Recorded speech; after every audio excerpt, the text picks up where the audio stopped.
Apakah sah sholat orang yang masih melakukan perbuatan syirik?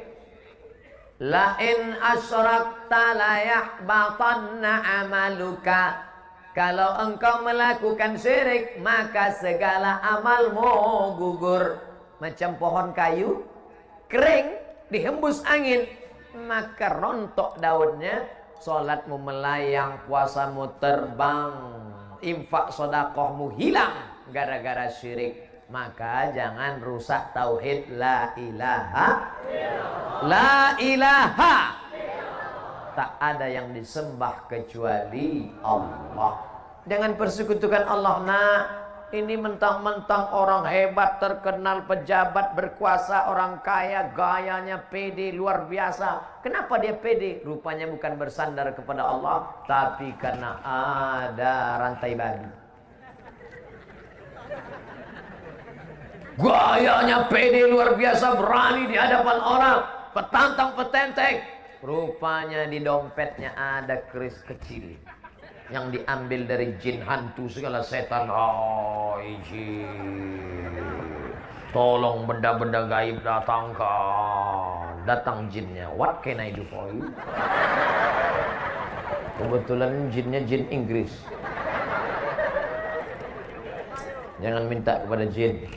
Akhirnya dipakailah cincin yang di dalam batu cincin itu ada jin. Begitu diusap keluar dia. Itu Ustaz Somad pakai cincin. Saya pakai cincin, tidak ada magic-magicnya.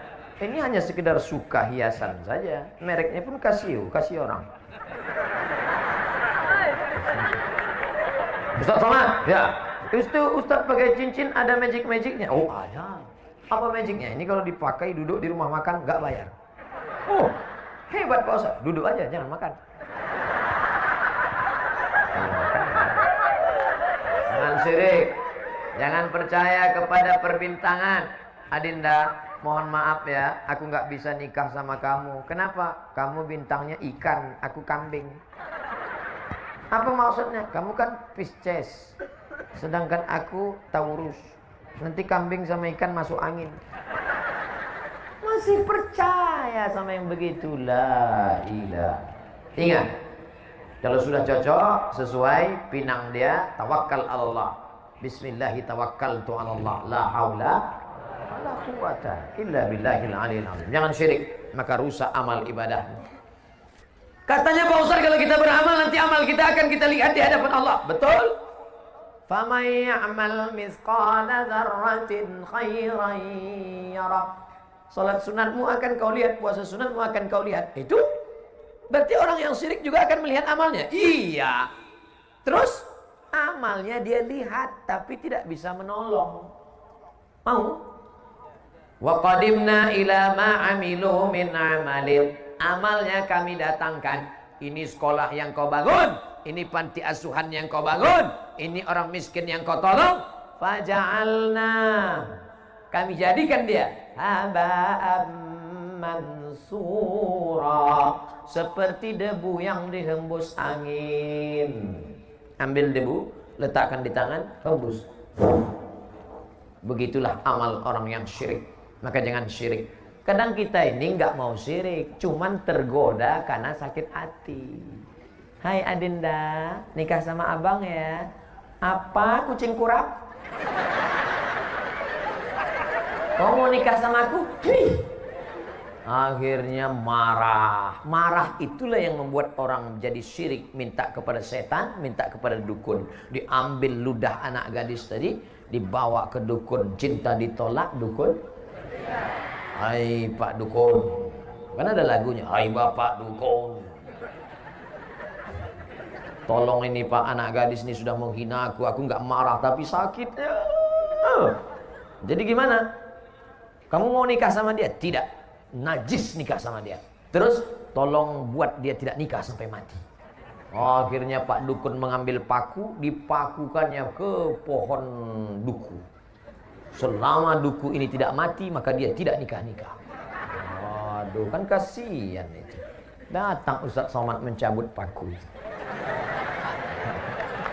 Akhirnya perempuan itu pun nikah. Enggak ada, ngarang aja. Jangan kalian syirik. Kalian laki-laki kalau disepelekan perempuan, husnuzan sama Allah. Boleh jadi Allah ingin memberikan kalian perempuan yang lebih istiqomah daripada itu. Enggak, jangan pelas-pelasan. Bro, iya, itu istrimu. Iya, tapi perasaan dulu pacar ente cantik. Ini yang lebih istiqomah. Gitu caranya. Gitu ngehibur orang yang tak dapat yang cantik.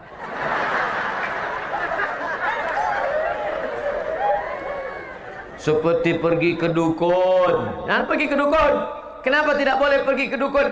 Ada orang sakit pergi ke dokter. Boleh apa nggak boleh? Boleh. Ada orang sakit pergi ke dukun. Boleh apa nggak boleh? Nah, bingung. Saya ulang sekali lagi. Orang memang kalau lama dengar ceramah bisa error juga. Ada orang sakit pergi ke dokter. Dokter spesialis kandungan, dokter spesialis kelamin, dokter spesialis jantung, dokter spesialis kulit. Boleh apa tak boleh? Boleh. Ada orang sakit pergi ke dukun. Boleh apa tak boleh? Apa bedanya? Dukun sama dokter kan sama-sama D. Dukun sama dokter kan sama-sama orang. Dokter tidak minta kepada setan, sedangkan dukun minta ke setan. Satu-satunya dukun yang tidak minta sama setan, dukun sunat. Lain daripada itu berteman dengan setan. Setan itu dulu teman kakeknya. Kakeknya ninggal, setannya hidup. Datang ke bapaknya. Bapaknya ninggal, setannya hidup. Datang ke dia. Maka jangan heran orang bisa berteman sama setan, setan yang dulu. Oh, aku adalah teman kakekmu dulu. Andai datang setan ke saya, aku adalah teman kakekmu dulu, aku ingin berteman denganmu, hai Abdul Somad. Nggak perlu, bro. Nggak perlu, najis teman sama ente. Memangnya teman ente banyak? Temanku sudah banyak. Berapa? Itu follower Instagram 6,2 juta. Saya cuma mau ngasih tahu aja. Oleh sebab itu maka jangan berteman dengan setan. Orang yang berteman dengan setan ada dalam Al-Quran Pak Ustadz, juz 29. Nama suratnya surat Al-Jin. Ya'udzuuna birijalim minal jin. Ada orang yang berteman dengan setan. Fazaduhum rahaqa. Mereka semakin jauh dari Allah. Yang malam ini masih ada hubungan dengan setan, putuskan. MOU, Memorandum of Understanding between me and you. Waktu di Mina melontar setan pakai batu. Bismillahirrahmanirrahim. Bismillah.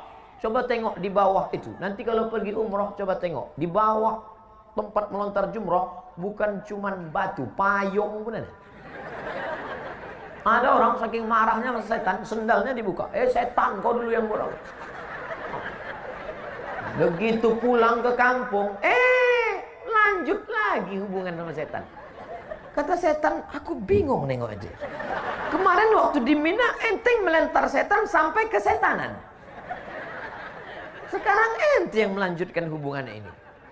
Ente serius, kata setan.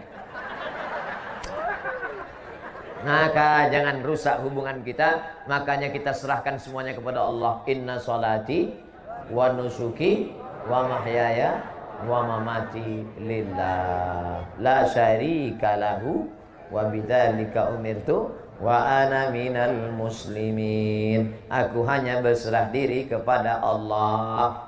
Ya Allah, aku ini mau pergi ya Allah ke sebuah pulau bernama Sulawesi. Di bagian atasnya itu ada namanya kampungnya, namanya Gorontalo, provinsi. Di sana nanti aku akan bertemu dengan umat Muhammad sallallahu alaihi wasallam. Maka kulangkahkan kaki bismillah tawakkaltu 'ala Allah la haula wala quwata illa billah.